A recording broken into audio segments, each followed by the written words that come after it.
Sir నమస్తే, మీ పేరు? నా పేరు భానుచంద్ర, మా శ్రీకాకుళం జిల్లా సార్. ఏం చేస్తుంటారన్న మీరు?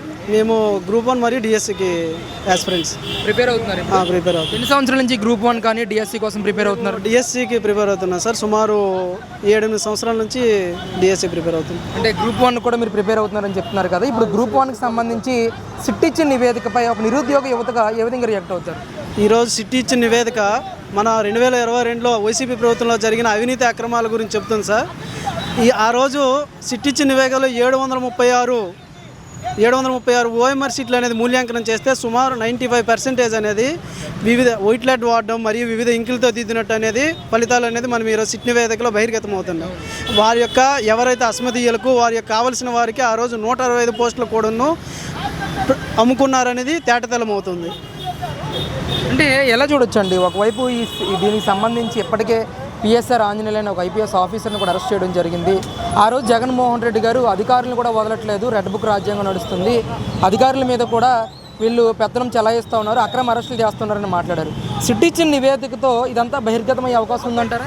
ఖచ్చితంగా బహిర్గతమైంది. ఆ రోజు కీలక సభ్యులైన సీతారామాంజనేయులు తన యొక్క మిత్రుడికి అడ్వైజరీ మీడియా దానికి మూల్యాంకనం అప్పచెప్పారు. ఈ మొత్తం తతంగమంతా ఒక హాయ్లాండ్లో జరిగింది. దీనికి సుమారు 25 మంది అనాథరైజ్డ్ పర్సన్ అనేది పేపర్లు దిద్దడం అనేది జరిగింది. వాళ్ళు ప్లంబర్లు కానీ ఎలక్ట్రీషియన్లు కానీ వివిధ ప్రైవేట్ వ్యక్తులు ఈరోజు ఒక గ్రూప్ 1 అనేవి ఒక రాష్ట్రంలోనే ఉన్నత పదవుల యొక్క ఫలితాలను ఆ విధంగా దిద్దుతారా?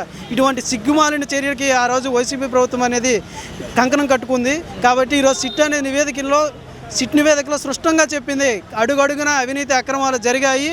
కాబట్టి మేము నిరుద్యోగుల తరపున ఒకటే డిమాండ్ చేస్తున్నాం, అవినీతి అక్రమాలు జరిపిన వారిని వెంటనే అరెస్టు చేసి ఎవరైతే మళ్ళీ అనేది గ్రూప్ 1 అనేది పరీక్ష పెట్టి నిజమైన అభ్యర్థులకు మేలు చేస్తారని మేము చేస్తాం. అంటే మీరు ఇప్పటికే 7 సంవత్సరాల నుంచి డిఎస్సి కోసం ప్రిపేర్ అవుతున్నానని చెప్తా ఉన్నారు.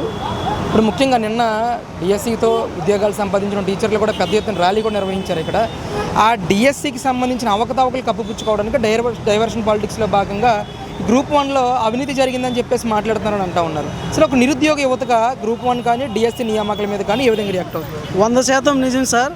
ఆ రోజు ఏదైతే వాళ్ళు గ్రూప్ 1 ఫలితాలు సిట్ నివేదిక అనేది మరికొన్ని రోజుల్లో బహిర్గతం అవుతుంది, దాన్ని మనం కప్పిపుచ్చుకోవడానికి ఏదో ఒకటి మనకు కావాలని ఈరోజు ఎగ్జామ్ అయిపోయిన 1 ఇయర్ తర్వాత డిఎస్సి పైన అవినీతి జరిగిపోయింది, అక్రమాలు జరిగిపోయిందని చేశారు.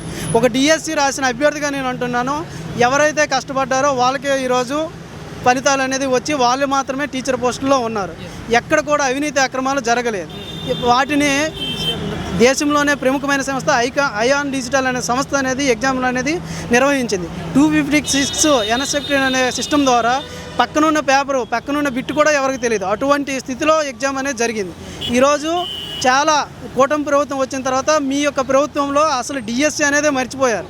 కానీ కూటమి ప్రభుత్వం వచ్చాక రాగానే మొదటి సంతకం రాష్ట్ర చరిత్రలో ఒక ఉద్యోగ కల్పనపై దానిని పెట్టి 16,300 పోస్టులు అనేది డిఎస్సి పరీక్షలు అనేది జరిపి ఒక చాలా తక్కువ సమయంలోనే వాళ్ళకి పోస్టింగ్ ఇచ్చి వాళ్ళ యొక్క చిత్తశుద్ధిని నిలుపుకుంది.